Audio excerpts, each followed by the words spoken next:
Jakarta, massa yang mengatasnamakan mahasiswa menggeruduk kantor DPP Partai Demokrat di Jalan Proklamasi, Menteng, Jakarta Pusat, Senin tanggal 15 Maret tahun 2021, malam.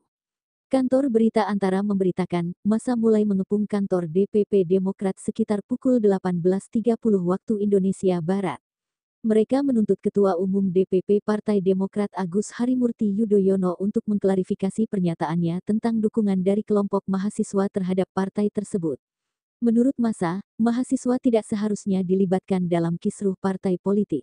Massa yang berjumlah 30 orang itu sempat bertemu dengan Kepala Badan Komunikasi Strategis DPP Partai Demokrat Herzaki Mahendra Putra. Kedua belah pihak sempat berdialog.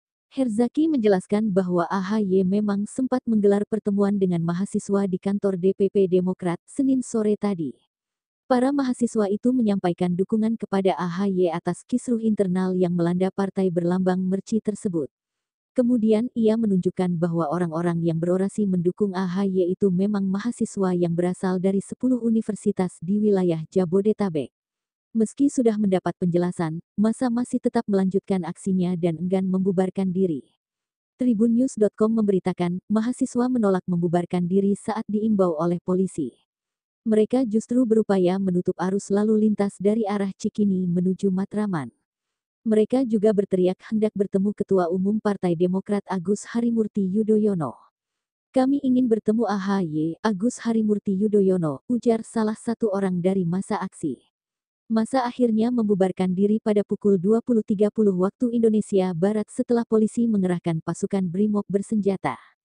Pasukan BRIMOB itu dikerahkan karena massa menggelar demonstrasi tanpa izin dan berpotensi melanggar protokol kesehatan pandemi COVID-19. Sesuai dengan Undang-Undang Nomor 9 Tahun 1998 tentang kemerdekaan menyampaikan pendapat di muka umum, mereka melanggar karena pelaksanaannya pada malam hari, apalagi saat ini ada COVID-19, kata Kapolres Jakarta Pusat Komisaris Besar Hengki Haryadi saat ditemui di lokasi, Senin malam.